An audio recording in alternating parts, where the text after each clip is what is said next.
오늘은 요한복음 2장입니다. 예수님께서 행하신 첫 번째 표적, 기적이죠. 기적의 사건이 기록이 되어 있는데 이 내용은 여러분 너무 잘 아시죠. 설교도 많이 들으셨고, 예수님께서 물을 가지고 포도주를 만드시는 그런 사건인데요. 자, 이 말씀이 오늘 우리에게 주시는 도전과 메시지가 뭘까? 오늘 본문을 통해서 우리에게 주시는 주님의 음성을 듣기를 소망합니다. 자, 먼저 1절부터 보시면, 1절에 보시면 이제 사흘째 되던 날에 이렇게 시작이 되죠. 사흘째 되던 날, 이 날은 주님께서 이제 우리 지난주에 봤던 빌립을 제자로 부르시고 또 나다나엘이 오잖아요. 나다나엘의 신앙 고백이 있었던 그 다음 날입니다. 그죠? 그 전날에 이 일이 있었어요. 그리고 주님께서 바로 이제 결혼 잔치로 가시는데요. 자, 오늘 내용을 보면 예수님도 초대받으시고 또 예수님의 어머니도 초대받아서 그 잔치집에 계신 것으로 봐서 아마도 많은 성경학자들이 예수님의 어떤 어머니 쪽의 어떤 친척집이 아닐까 이렇게 생각을 하는데요. 어쨌든 중요한 것은 그 잔치집에 가셨는데 잔치집에 포도주가 떨어져 버렸어요. 그렇죠? 큰일이 난 것이죠. 여러분, 유대인의 결혼식은 우리 문화, 우리 결혼식과는 굉장히 다릅니다. 우리 결혼식은 간단하잖아요. 목사님 주례로 식 마치면 그다음 사진 찍고 패백하는지 패백하고 또 이제 필요한 가서 이제 신랑 신부 인사하고 그리고 이제 신혼여행 가는 것으로 이제 결혼식이 금방 마무리가 되는데, 근데 이스라엘 사람들의 결혼식은 그렇지 않아요. 결혼 잔치를요 막 나흘 닷새 일주일까지 한다고 그래요. 보통 이제 이스라엘 사람들 결혼식은 수요일 밤에 하는데요. 이제 밤에 결혼식을 마치면 이제 신랑 신부를 사람들이 이제 횃불을 들고 옹유해서 그 살림집으로 이제 이동해서 간다는 것입니다. 그리고 가서 거기서 일주일까지 축제를 벌인다는 거예요. 말 그대로 축제고 잔치입니다. 근데 축제에서 가장 중요한 것이 어떻게 보면 포도주일 수 있는데, 자, 오늘 본문에 보니까 그게 떨어진 거예요. 그러니까 잔치집에 중요한 것이 없는 것입니다. 결핍이 온 것이죠. 자, 그때 3절을 보면 그 상황을 예수님의 어머니가 그 상황을 누구에게 말하죠? 아들 예수에게 바로 이야기해요. 아들아, 포도주가 떨어졌다, 그거죠. 자, 그 말에 대한 이제 예수님의 반응이 4절에 나오는데, 자, 4절을 보시면 예수님이 이렇게 말합니다. 여자여, 그래, 여자여, 그게 나와 무슨 상관이 있습니까? 내 때가 아직 이르지 아니하였나이다 그랬어요. 자, 여기 보면 이제 어머니를 여자여 부르는 것도 좀 거슬릴 수 있고요. 그것이 나와 도대체 무슨 상관이 있습니까? 하는 것도 우리한테는 굉장히 거북스럽게 들리죠. 근데 이 여자여라고 하는 호칭은요, 제가 이제 고난주간 설교 때 요한복음 예수님 마지막 십자가에 달리시면서 그 요한한테 어머니를 부탁하시잖아요. 그때도 여자여라는 단어가 나오죠. 그때 이 의미를 자세하게 말씀을 드렸는데, 이 여자여라는 호칭은 우리가 생각하는 것처럼 그렇게 나쁜 의미의 호칭은 아닙니다. 이건 이제 예수님께서 어떤 공적인 일을 행하실 때, 한 가정의 자식으로서가 아니라 하나님의 아들로서 메시아직을 수행하실 때, 공적인 사역을 하실 때 쓰는 이제 호칭으로 등장을 하는 단어. 그렇죠? 일반적인 존칭입니다. 그리고 그 다음에 이제 무슨 상관이 있나니까, 이 말은 자, 예수님께서 지금 보실 때는 어머니의 기대처럼 지금 당신이 메시아라는 사실을 완전히 드러날 때가 아직 오지 않았다라는 생각에서 하신 말씀으로 보여져요. 이제 다음 주에도 이 이야기가 나오겠지만, 그래서 내 때가 아직 이르지 않았습니다. 때 이야기를 하죠. 아직 그 타이밍이 되지 않았다는 것이죠. 자, 재미있는 것은, 자, 우리가 관심을 가지려고 하는 것은 주님의 이 반응에 대한 예수님의 어머니 마리아의 태도입니다. 그게 나와 무슨 상관이 있습니까? 내 때가 아직 되지 않았습니다. 이 말은 거절입니까? 허락입니까? 분명한 거절이죠. 자, 그런데도 예수님의 어머니는요, 확신이 있었던 것 같아요. 자, 그래서 5절을 보면 아들이 자기의 기도, 이 요청을 들어줄 거라는 확신을 가지고, 자, 5절에 보면 이렇게 말합니다. 하인들에게 이르는데요, 자, 이렇게 말해요. 야, 예수가 너희에게 무슨 말을 하시든지 너희들은 그대로 해. 그대로 순종해야 돼. 무슨 말입니까? 무조건 순종하라는 거예요. 이 말은 무슨 말을 내포하고 있는 것이죠? 순종하면 예수가 분명히 뭔가를 하실 거라는 거예요. 어떤 일을 이루실 거라는 기대를 가지고 하는 것을 이야기하는 거 우리가 볼 수가 있습니다. 여러분, 우리 이제 개신교 쪽에서는 이 예수님의 어머니 마리아에 대해서 좀 미묘한 입장을 가지고 있죠. 마리아가 어떤 교단에서 이제 완전히 우상화 되어져 있기 때문에 우리는 마리아에 대해서 좀 지나치게 잘 언급을 회피하는 좀 그런 경향이 있어요. 근데 사실은요, 마리아는 굉장히 훌륭한 여인입니다. 실제로 굉장히 훌륭한, 믿음이 훌륭한 분이에요. 이제 복음서를 읽어보면 마리아에 대한 이야기가 많이 나오잖아요. 예수님께서 태어나시기 전에 천사가 이제 마리아에게 와서 수태고지를 하잖아요. 이제 네가 임신할 것이다. 네가 지금 처녀의 몸이지만 아이를 가질 것이다. 너를 통해서 그리스도가 태어나게 될 것이다 라는 고지를 합니다. 여러분, 이런 이야기를 들으면 이거 굉장히 놀랄만한 일이잖아요. 보통 사람 같으면 이 말을 듣고 어떻게 반응할까요? 야, 큰일 났다, 걱정부터 하지 않겠습니까? 왜냐하면 마리아가 지금 정혼 상태잖아요. 그렇죠? 정혼한 남자가 있잖아요. 근데 아직 남자를 알지 못하는데 그런 상태에서 임신을 하면 어떻게 되는 거예요? 약혼자가 어떤 생각을 하겠습니까? 파혼당하는 거 아니야? 그런 염려가 들 수도 있고, 또 다른 사람들은 어떻게 볼까? 많은 걱정이 들 거예요. 이게 보통 문제가 아니잖아요. 자, 근데 성경을 보면 마리아는 걱정하지 않아요. 그리고 이렇게 말합니다. 누가복음 1장 38절에 보면 마리아가 이르되 주의 여종이오니, 전의 성경에는 주의 계집종이오니 말씀대로 내게 이루어지리이다 그랬어요. 놀라운 믿음이죠. 이게 마리아의 믿음이에요. 자, 오늘 본문에서도 보면, 자, 우리가 본받아야 될 마리아의 훌륭한 모습이 나오는데 그게 뭐냐 하면, 자, 마리아는요, 문제가 생겼을 때 바로 시선을 누구에게 돌립니까? 예수님에게 돌려요. 자, 어떤 문제가 생겼을 때 바로 누구를 주목합니까? 예수님을 주목해요. 누구를 기대하죠? 예수님을 기대해요. 여러분, 우리들은 어떻게 하죠? 여러분도 그렇게 하시나요? 우리는 문제가 생기면 보통 염려부터 하지 않습니까? 그리고 사람 바라보지 않습니까? 다른 것을 기대하지 않습니까? 근데 마리아는 그러지 않아요.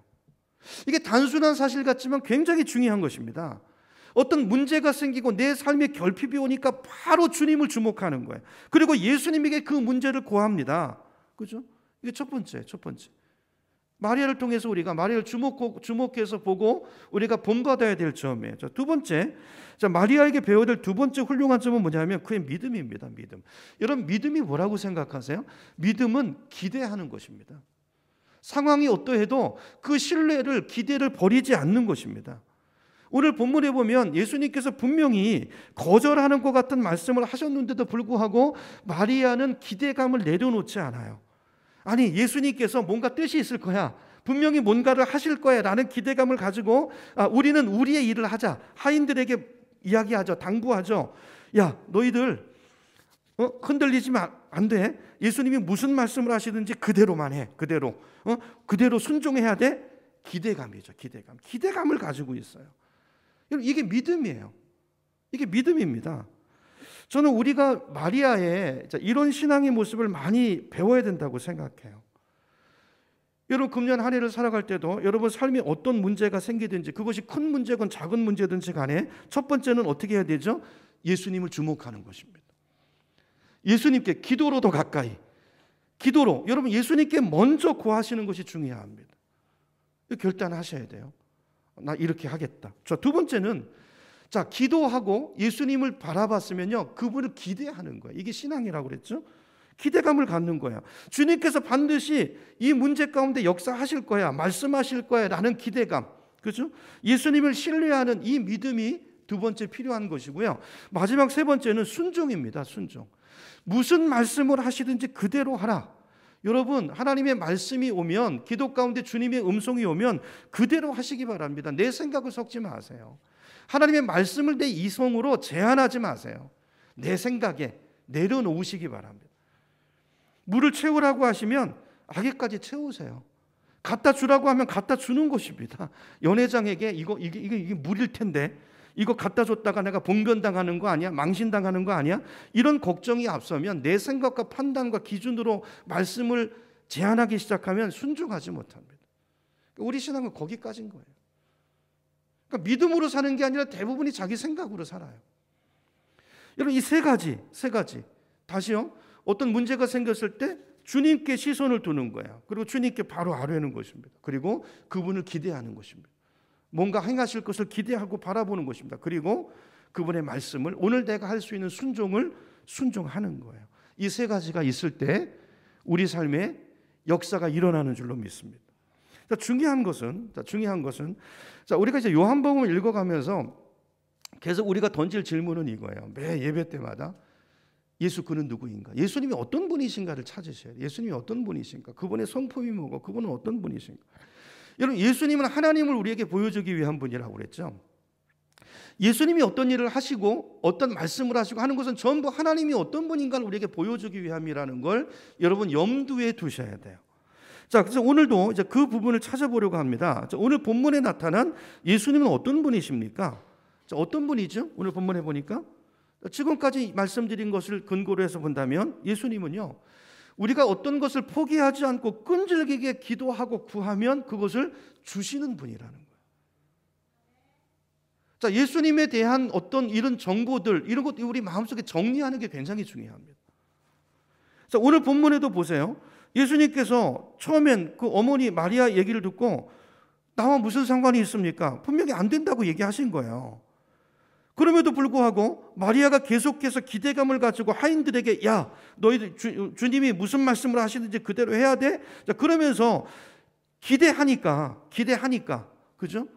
순종하니까 예수님께서 기적을 행하시는 것을 오늘 성경이 이야기하고 있습니다. 근데 이런 장면이요, 오늘 본문에만 나오는 것이 아니고 성경에 여러 군 이런 거 얼마든지 찾을 수 있어요. 한두 가지 예를 들어볼까요? 마태복음 15장에 보면, 우리 마태복음, 요한복음 오기 전에 작년에 마태복음 강의를 했잖아요. 거기 마태복음 15장에 보면 예수님께서 가나안 여인의 귀신 들린 딸을 고쳐주시는 사건이 나오죠. 그렇죠? 기억나시나요? 자, 예수님께서 그 사건을 행하신 지역은 유대인들이 사는 지역이 아니고 이방인들이 사는 지역이에요. 두로와 시돈이라는 곳에 가셨는데, 자, 거기 갔는데 어떤 여자가 와서 매달리면서 귀신 들린 자기 딸을 고쳐달라는 거예요.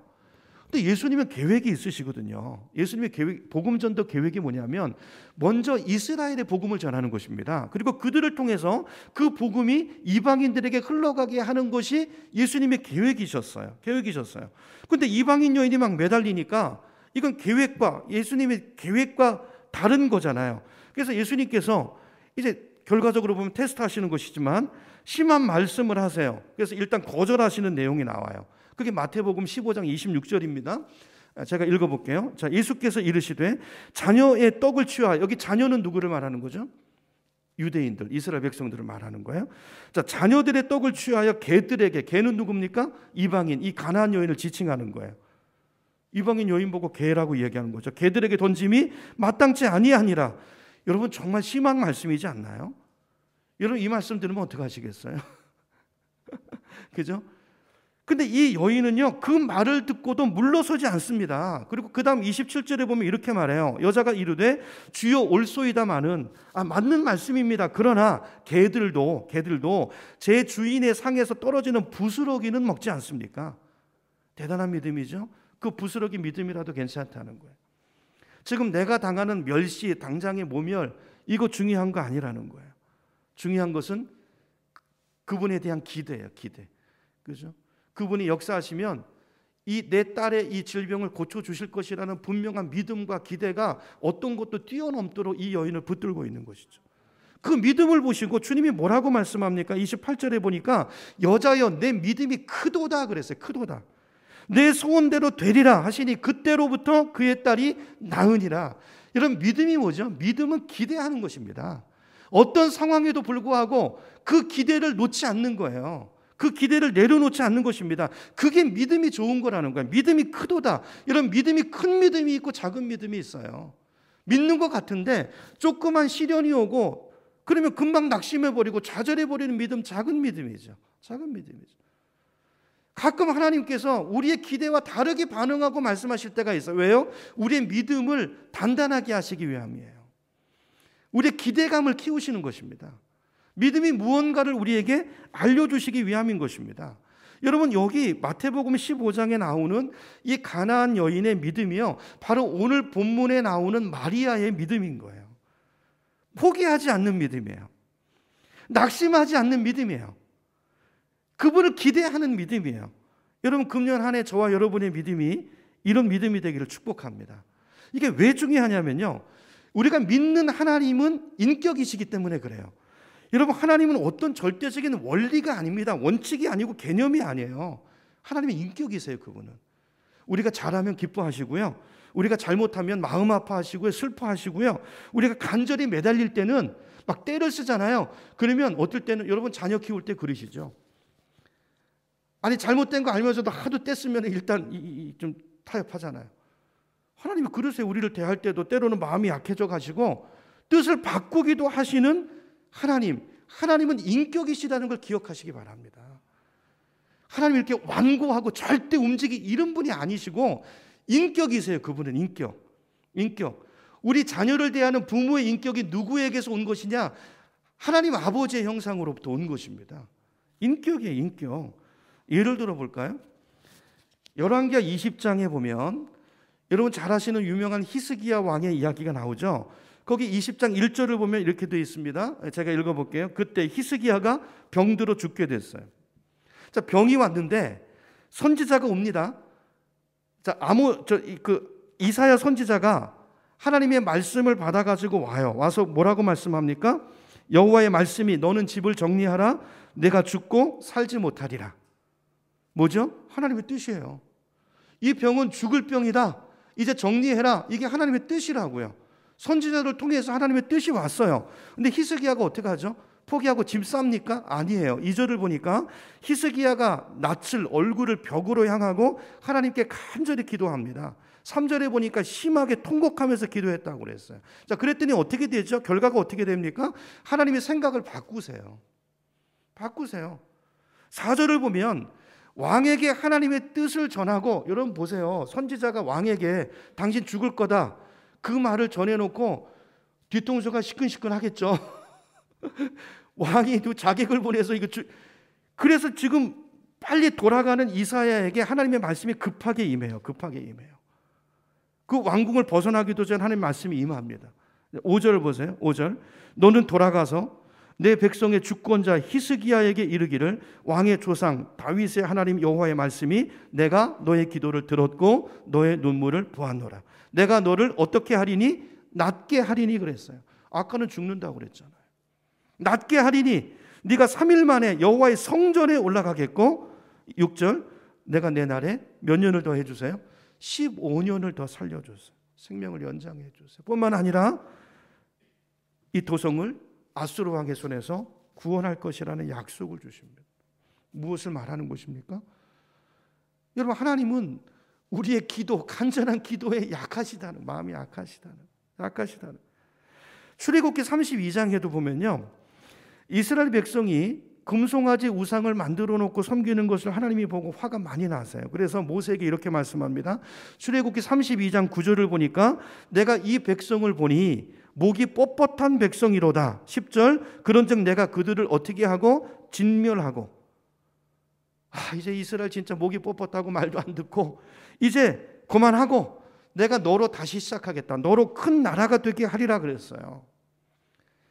하나님의 마음이 정해진 거예요. 근데 그 말을 듣고 모세가 어떻게 합니까? 하나님께 매달려요. 하나님 그럴 수 없습니다. 자기 생명을 걸고 목숨을 건 기도를 합니다. 그 기도를 듣고 하나님이 어떻게 하세요? 마음이 바뀌세요. 그렇죠? 출애굽기 32장 14절 보세요. 여호와께서 뜻을 어떻게 하셨다고요? 돌이키셨어요. 돌이키사 말씀하신 화를 그 백성에게 내리지 아니하시니라. 이런 성경이 뭘 말하고 있는 것입니까? 우리의 간절한 기도가 하나님의 마음을 바꿀 수 있어요, 없어요? 있다는 거예요. 이런 예를 얼마든지 들 수 있습니다. 왜요? 왜 바꾸실 수 있어요? 하나님은 인격이시라는 거예요. 오늘 본문에서도 예수님께서 그 사실을 우리에게 보여주고 계시는 것입니다. 여러분 이 사실이 얼마나 위로가 되는 말씀인지 몰라요. 하나님은 우리의 기도를 들으시는 분이라는 거죠. 그러므로 여러분 포기하지 마시기 바랍니다. 포기하지 마세요. 물론 우리가 때를 쓴다고 다 도루전전한 건 아니에요. 그렇죠? 하나님께서 들으신다는 거예요. 그리고 반응하시고 들어줄 만한 것이면 들어주시고, 그렇죠? 또 우리 자식 키울 때도 그렇잖아요. 도무지 말이 안 통하는 아이들 있죠. 꼭 겪어야 깨닫는 애들 있잖아요. 그런 아이들, 그런 길로 이렇게 열어주시는 거예요. 하나님이 그렇게 만드시는 게 아니라, 그렇죠? 어떨 땐 내버려 두시기도 하세요. 그게 필요하니까, 그 고생이 필요하니까 그렇게 하실 때가 있다는 것입니다. 여러분, 그러므로 이 사실이요, 우리에게 한편으로는 위로가 되고 격려가 되는 말씀이지만 또 한편으로는 경고가 되는 말씀입니다. 말씀드린 것처럼 어떤 점에서 경고가 될까요? 우리가 어떤 소원을 놓고 기도할 때 하나님께서 이게 하나님의 뜻이 아니에요. 그러면 하나님께서 그걸 알게 하십니다. 야, 그건 아니다. 네가 볼 때는 너 그것처럼 되면 당장 좋을 것 같지만 야, 그거 아니야. 그거 너한테 유익한 거 아니야. 주님께서 아니라고 말씀하시는데도 우리 욕심이 그 눈을 가릴 때가 있어요. 양심이 알아요. 하나님의 음성을, 그 뜻을 알면서도 끝까지 잘못된 것을 고집하고 매달리면 하나님은 어떻게 하실까요? 내버려 두신다는 거예요. 하나님 그렇게 되게 만드신다는 의미가 아니라 어쩔 수 없이 내버려 두신다는 거예요. 그 표현이 맞겠죠. 로마서 1장 28절에도 보면 바울이 그런 얘기 하지 않습니까? 자, 그들이 마음에 하나님 두기를 싫어하니, 마음에 하나님 두기를 싫어하는 거예요. 말씀대로 살고 싶지 않은 거예요. 그러니까 하나님이 어떻게 하신다고요? 그들을 그 상실한 마음대로 내버려 두신대요. 네 마음대로 한번 해봐라. 내버려 두신다는 거예요. 어떻게 될까요? 여러분, 실제 우리 삶에도 이런 경우들이 많습니다. 어떤 배우자와 결혼하고 싶어서 막 그냥 거의 그냥 마음이 그냥 뒤집어지는데, 그래서 기도하기도 하죠. 근데 주변 분들이 다 기도해 보니까 야, 너 그 결혼은 하나님 뜻 아닌 것 같다. 주변 분들이 이렇게 말해요. 자기도 기도하는데 마음 깊숙한 곳에서 뭔가 깨름직하고 하나님이 말씀하시는 것 같아요. 이건 하나님이 원하시지 않는 결혼인 것 같다라는 생각이 드는데도 어떻게 합니까? 계속해서 고집하고 때를 쓰고 자기 욕심대로 가는 경우들이 있죠. 그러면 하나님은 어떻게 하실까요? 내버려 두시는 수밖에 없어요. 마음이 하나님 두기를 싫어하고 그 길을 고집하고 가는데 결과가 어떻게 될까요? 두고두고 후회하는 삶을 사는 분들이 한두 번이 아니에요. 이런 일이 우리 인생에 굉장히 비일비재하게 많이 일어납니다. 여러분, 우리가 하나님의 뜻을 분별하지 못함으로 인해서 얼마나 많은 시간을 낭비하고 고생하고 방황하고 그런 인생을 사는지 몰라요. 여러분, 금년 한 해 저 여러분 그런 인생 걷지 않을 수 있기를 축복합니다. 그래서 기도할 때 주님의 뜻을 분별하면서 기도하는 것은 굉장히 중요한 거예요. 굉장히 중요한 것입니다. 그렇죠? 주님의 뜻을 따라 기도하는 것, 주님의 음성을 듣는 것, 분별할 줄 아는 것 너무 중요한 것입니다. 동시에 여러분, 하나님이 인격체라는 사실이 우리에게 주는 격려가 뭘까요? 오늘 본문이 우리에게 주는 메시지가 뭐예요? 위로가 있잖아요. 여러분, 우리가 잘못된 기도 제목을 가지고 기도해도 들어주시는 하나님이신데, 여러분, 우리가 합당한 하나님이 기뻐하시는 그 뜻을 가지고 기도하면, 그걸 가지고 간절히 구하면 얼마나 더 잘 들어주시겠냐는 거예요. 안 들어주실 리가 없다는 것입니다. 반드시 들어주신다는 것입니다. 그러므로 여러분, 금년 한 해 여러분이 가지고 있는 기도 제목이 얼른 응답이 오지 않는다고 낙심하지 않기를 축복합니다. 첫 번째 전제는 하나님은 들어주시는 하나님이시라는 거예요. 중요한 것은 이게 하나님의 뜻에 맞는지 아닌지를 점검해 보고요. 만약에 저와 여러분의 기도 제목이 이루어지지 않고 응답이 계속 지연되는 문제가 있다면 거기는 뭔가 문제가 있을 거예요. 뭔가 문제가 있을 것입니다. 하나님이 더 좋은 타이밍이 있어서 지금 때가 아니라 지연을 시키고 있는 것이든지, 아니면 끊어야 될 어떤 내 죄악을 내가 품고서 기도하는 그런 상황이든지, 죄를 먼저 끊어야죠. 그러면 하나님이 기다리시는 거죠. 아니면 하나님께서 이 축복을 허락하시면 그것이 오히려 그 사람에게 도움이 안 될 수도 있어요. 그래서 이거를 주시기로 이미 응답은 떨어졌는데 그것을 감당할 만한 인격으로, 그릇으로 그 사람을 키우기 위해서 시간이 더 필요한 경우들도 있을 수 있습니다. 그렇죠? 여러 가지 이유가 있을 수 있어요. 중요한 것은 뭐예요? 어떤 목적이 있어서, 뜻이 있어서 그것이 지연되는 것이지, 하나님께서 주기 싫어서 안 주고 계시는 거, 외면하고 계시는 거 아니라는 것입니다. 하나님은 들으신다는 거예요. 마리아는, 오늘 본문의 마리아는 이 사실을 분명히 믿었다는 거예요. 아까도 말씀드린 것처럼 마리아는 그 수태고지를 받을 때부터 이 아이가 그냥 아이가 아니고, 그렇죠? 하나님이 보낸 그리스도 메시아라는 걸 알았죠. 그래서 늘 주목해서 보았어요. 예수를 주목해서 보았어요. 그렇죠? 오늘 본문에서도 그런 것입니다.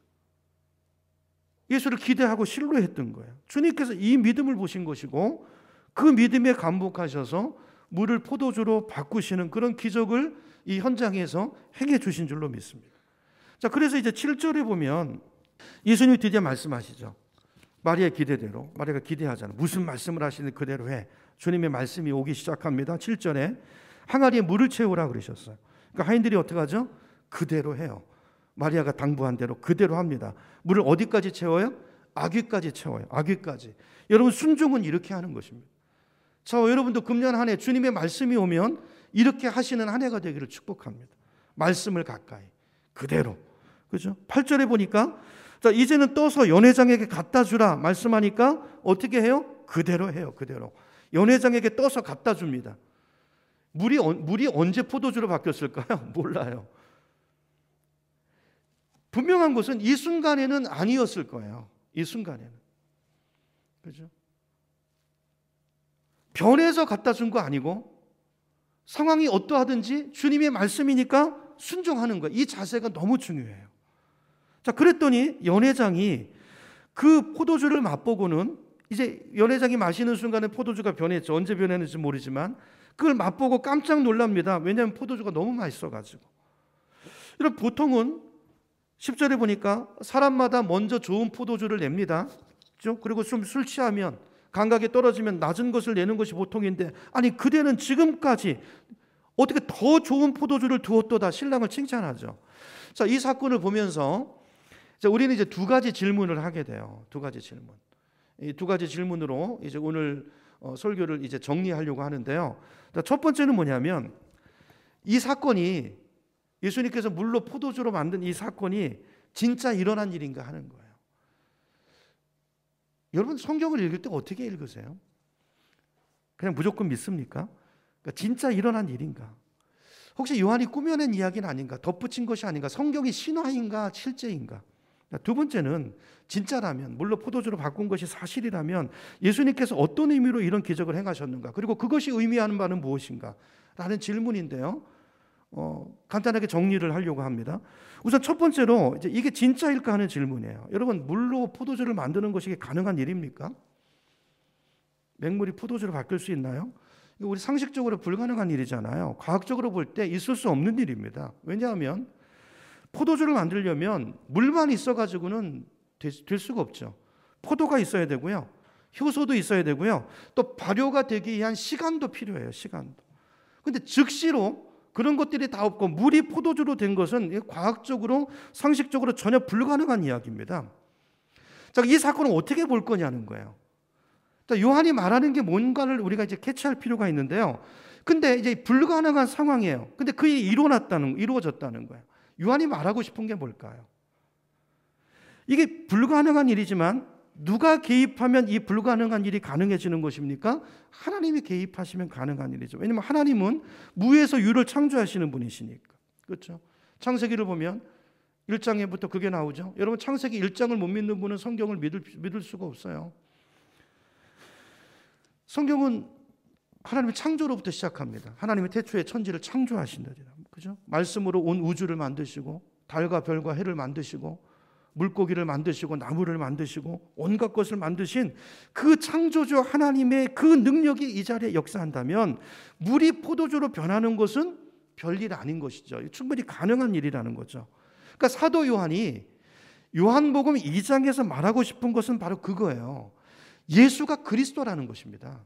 이 사건을 그냥 읽고 신화처럼 읽고 뭐 그런가 보다 넘어가는 게 아니라 이 사건 앞에서 이게 사실이라면 이건 뭘 말하냐면 예수 그가 하나님이라는 걸 이야기하는 사건이라는 거예요. 요한이 요한복음 1장 1절부터 지금까지 계속 말하는 게 바로 그것입니다. 요한복음 1장으로 다시 가볼게요. 요한복음 1장 처음으로 한번 가보세요. 1장 1절부터 보시면 다시 읽어보는데요. 거기 말씀 자리에다가 누구를 넣어서 읽으면 맞다고 그랬죠? 예수님을 넣어서 읽으면 맞다고 그랬죠. 예수님을 넣어서 제가 읽어볼게요. 요한복음 1장 1절입니다. 태초에 예수님이 계시니라. 예수님이 하나님과 함께 계셨으니 예수님은 곧 하나님이시니라.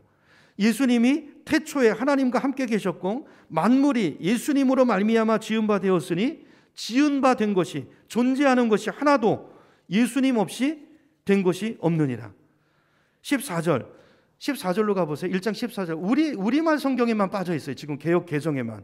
원문에는 그라는 단어가 들어있어요. 그 말씀이에요. 그 말씀. 그 말씀은 어떤 말씀이죠? 그냥 말씀이 아니고 태초부터 계셨던, 만물을 있게 했던 그 말씀이에요. 그 말씀, 예수님이죠. 그 말씀이신 예수님이 육신이 돼서 우리 가운데 거하심에 우리가 예수님의 영광을 보니 아버지의 독생자의 영광이요 하나님의 영광이요 은혜와 진리가 그 안에 충만하더라. 이게 요한이 말하고 싶은 거예요. 2장에 와서 그 얘기를 하는 것입니다.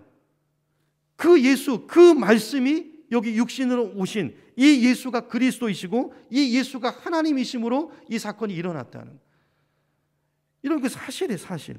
여러분, 성경은 항상 우리에게 결단을 요구합니다. 결단을 요구해요.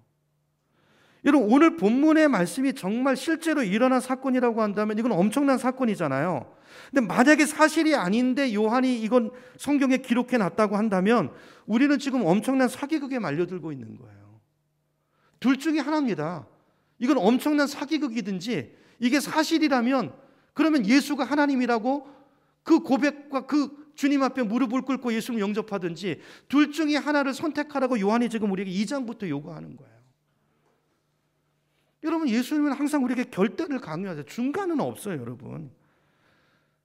이 말씀이 사실이면 예수님은 하나님이시고 우리는 그분을 나의 주님으로 영접하고 그분을 정말 믿는 삶을 살아야 되죠. 그러나 사실이 아니라면 여기 왜 앉아 있어요? 왜 앉아 있어야 되죠? 여러분, 예수님도 마찬가지고 이 본문을 기록한 사도 요한조차도 엄청난 사기꾼인 것입니다. 둘 중에 하나예요. 중간 입장은 없다라는 것입니다. 성경의 모든 말씀이 다 그래요. 여러분, 예수님이 무슨 4대 성인 중에 한 명입니까? 아니, 그런 이야기는 없어요. 사기꾼이든지 그분은 하나님이신데 둘 중에 하나예요. 어정쩡하게 무슨 4대 성인입니까? 그런 분은 없어요. 여러분, 예수님의 탄생 기사를 보세요. 예수님이 성령의 감동으로 처녀의 몸에 잉태되신 것이 사실이라면, 남녀 간의 성적인 결합이 아니라 정말 성령의 능력으로 그분이 인간의 몸을 입고 오신 하나님이시라면, 그것이 사실이라면 우리는 그 하나님을 믿을 수밖에 없죠. 그러나 그것이 사실이 아니라면 엄청난 사기극에 말려들고 있는 것입니다. 여러분, 예수 믿는 거, 기독교는요, 중간은 없어요. 중간은. 십자가도 마찬가지고 부활도 마찬가지입니다. 예수님이 부활하신 것이 실제가 아니고 사실이 아니라면 여러분, 기독교는 엄청난 사기 종교입니다. 예수님 우리에게 중간을 허락하지 않아요. 여러분, 마음을 정하셔야 됩니다. 예수님을 정말 하나님으로 믿든지 아니면 사기꾼이라고 말하고 떠나든지, 중간은 없어요. 여러분 예수님을 뜨뜻 미지근하게 믿는 것도 아니고 안 믿는 것도, 이렇게 믿는 거는 불가능해. 그 말 자체가 성립하지 않아요. 미지근하다는 거는 뭘 말하는 걸까요? 사실은 안 믿는 거예요. 사실은 안 믿는 것입니다. 요한계시록 3장을 보면 라오디게아 교인들을 향해서 예수님이 이렇게 말씀하세요. 요한계시록 3장 14절인데요. 제가 읽어봅니다. 라오디게아 교회 사자들에게 편지하라. 아멘이시고 충성되고 참된 증인이시오 하나님의 창조의 근본이신 이가 이르시되, 3장 15절, 내가 내 행위를 아나니 내가 차지도 아니하고 뜨겁지도 아니하도다. 내가 차든지 뜨겁든지 하기를 원하노라 그랬어요. 그렇죠? 중간은 없다는 거예요. 16절, 내가 이같이 미지근하여 뜨겁지도 아니하고 차지도 아니하니 내 입에서 너를 토하여 버리리라. 누구에게 한 말이라고요? 성령이 교회에게 하신 말, 라오디게 교회 교인들에게 한 말씀이라. 여러분, 오늘 이 말씀을 우리 마음속에 다시 한번 새기고 우리의 신앙 상태를 점검해보는 예배가 되길 축복합니다. 예수님께서 오늘 물로 포도주로 변화시킨 이 사건은 이분이 하나님이심을 말해주는 사건입니다. 여러분, 여러분 예수님의 이 복음서들을 보면 예수님의 제자들, 여러분 과학이 모든 것을 말해주지 않습니다. 과학은요, 어떤 현상을 설명하는 거예요. 하나님이 이루신 것들을 여러분 과학적으로 밝혀내려면 전제가 있어야 돼요. 규칙적이어야 되고요, 현상으로 보여지는 거여야 돼요. 그거를 관찰을 통해서 어떤 법칙을 발견해내는 것이 과학이거든요. 그런데 여러분, 영적인 일은 보이지 않습니다.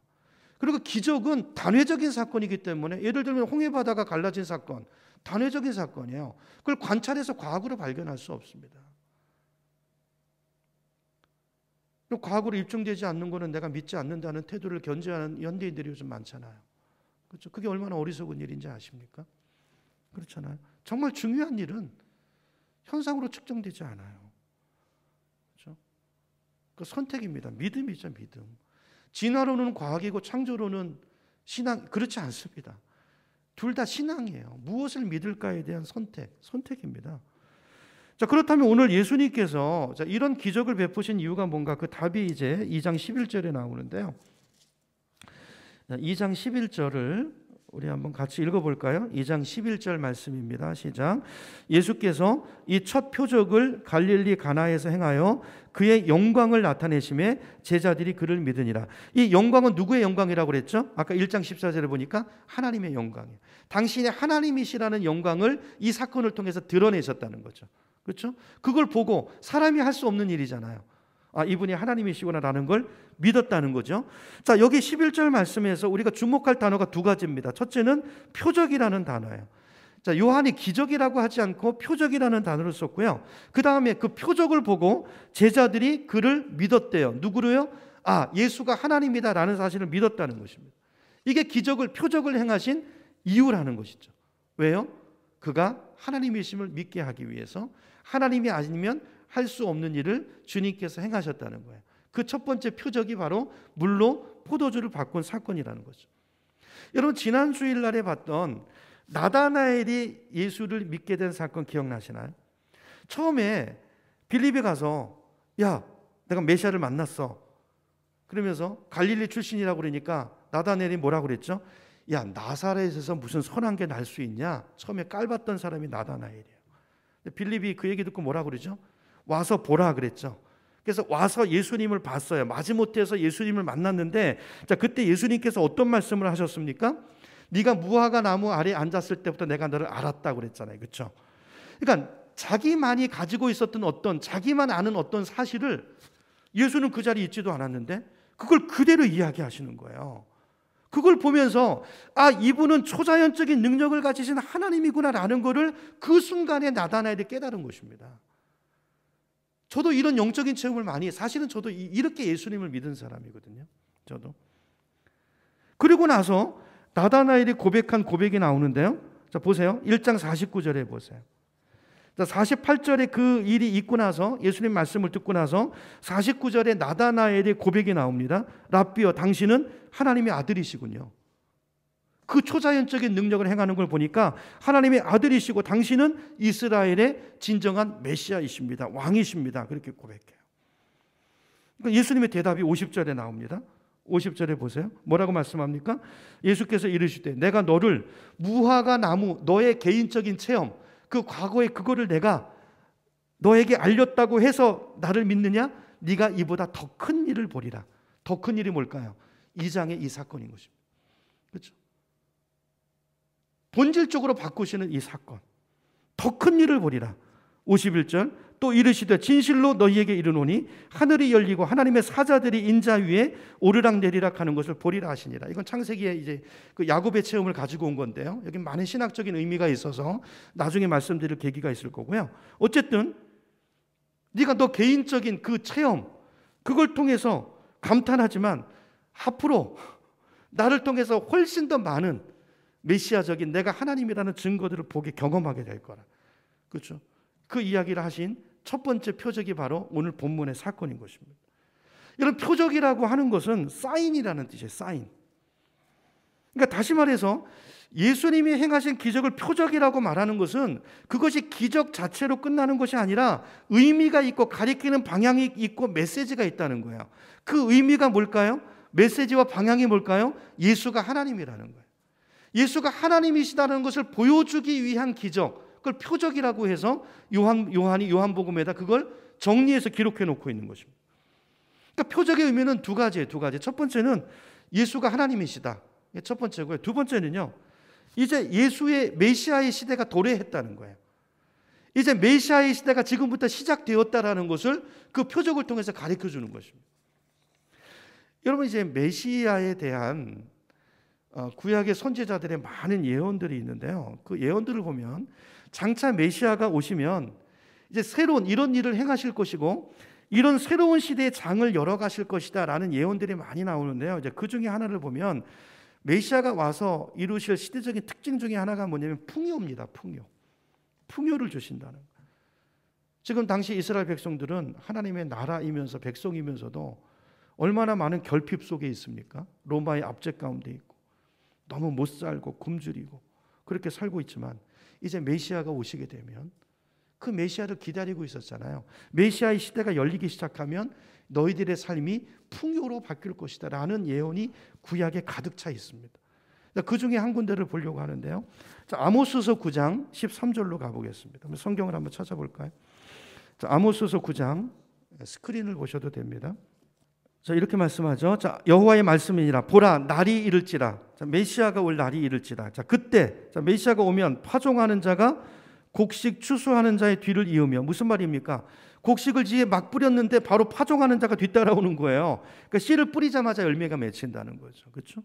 또 포도를 밟는 자가 씨 뿌리는 자의 뒤를 이으며 산들은 단 포도주를 흘리며 작은 산들은 녹으리라 그랬어요. 여러분, 포도는 풍요의 상징이거든요. 그 근동 문화권에서 14절입니다. 내가 내 백성 이스라엘이 사로잡힌 것을 돌이키리니 그들이 황폐한 성읍을 건축할 것이고 거기 거주하며 포도원들을 가꾸고 풍요, 그죠? 그 포도주를 마시며 과원들을 만들고 그 열매를 먹으리라. 풍요의 약속입니다. 풍요의 약속입니다. 자, 메시아가 오시면 이런 시대가 도래할 거라는 거예요. 그러니까 예수가 보세요. 그 결핍이 있는 가정 가운데, 그 잔치 가운데 기쁨의 상징인 포도주가 떨어져 버렸어요. 결핍이 왔어요. 그 가정 가운데 엄청나게 많은 그 6항아리를 다 채워가지고 포도주로 바꾸시잖아요. 뭘 말하는 것입니까? 내가 이 가정에 풍요를 가져다주는 메시아라는 것입니다. 나를 통해서 이제 이와 같은 일들이 이 땅의 풍요의 시대가 도래되었다라는 것을 예수님께서 선포하고 계시는 사건. 이게 표적의 의미라는 것입니다. 자, 오늘 본문은 포도주가 떨어져서 결핍을 느끼는 한 가정에 주님이 오셔서 풍요를 주시는 거예요. 뭘 말하는 거라고요? 두 가지. 정리하고 마무리하겠습니다. 내가 하나님 메시아다라는 것이죠. 두 번째, 이제 그 결핍을 풍요로 바꾸는 그 시대가 도래해왔다. 하나님의 나라가 왔다는 거예요. 여러분, 예수님을 구주로 영접하신 분들은 이 은혜 안에 들어와 있는 거예요. 우리의 모든 결핍 가운데 그분이 나의 하나님이 되시고 그분이 나의 주님이 되심으로 우리의 모든 결핍이 풍요로 바뀌어지는 하나님 나라 백성으로서의 삶이 우리 안에 시작이 되었다라는 선포인 것입니다. 선포인 것입니다. 그래서 요한복음 10장 10절에 보면 예수님께서 구원받은 사람을 양으로 비유해서 이렇게 말씀하세요. 제가 읽어볼게요. 도둑이 온 것은 도둑질하고 죽이고 멸망시키려는 것뿐이요. 자, 그래서 마귀로 인해서 세상이 이렇게 망가졌잖아요. 근데 예수님이 오신 이유를 그 다음에 설명하죠. 내가 온 것은 양으로 생명을 얻게 하고 그 다음 뭐라고 되어 있습니까? 더 풍성히 얻게 하려는 것이라 그랬어요. 여러분, 이 예수님을 영접하시기 바랍니다. 오늘 이 말씀을 보면서 요한이 우리에게 도전하는 거예요. 둘 중에 하나를 선택하라는 것입니다. 여러분, 당시 그 예수님이 활동하시던 그 시대 사람들이 둘로 나뉘었어요. 예수님이 이 행하시는 표적을 보고 그 앞에 무릎 꿇고 예수를 구주로 나의 하나님으로 고백하고 그분의 제자가 되고 하나님 나라 백성으로 그 길을 선택한 사람들과 그렇지 않은 사람들, 예수를 사기꾼으로 범죄자로 몰아서 십자가에 못 박아 죽인 그 무리들 두 부류로 나뉘어진 것입니다. 그렇죠? 오늘 복음은 우리에게 이 선택을 요구하고 있어요. 예수님을 주님으로 영접한 사람들은 풍요로운 삶으로의 그 삶을 약속받은 것입니다. 여러분, 그러므로 여러분 이 복음을 믿으시고 예수님을 영접하시고 그 주님 안에서 평강을 누리신 여러분 되기를 축복합니다. 내가 예수를 믿는다고 하면서도 늘 염려 가운데 사는 것은 이건 정말 불신앙이에요. 불신앙. 내가 예수를 믿는다고 하면서 그 주님이 내 안에 내 몸을 성전 삼고 와 계시는데도 항상 작은 문제 가운데서 결핍을 느끼고 근심과 염려 가운데 사는 사람은 정말 이건 불신앙인 거죠. 여러분, 오늘 말씀을 통해서 오늘 주님의 초대를 다시 한번 우리 마음에 담으시고 이 복음을 누리시고 행복을 누리시는 복된 명절, 복된 한 주간이 되기를 예수님의 이름으로 축원합니다.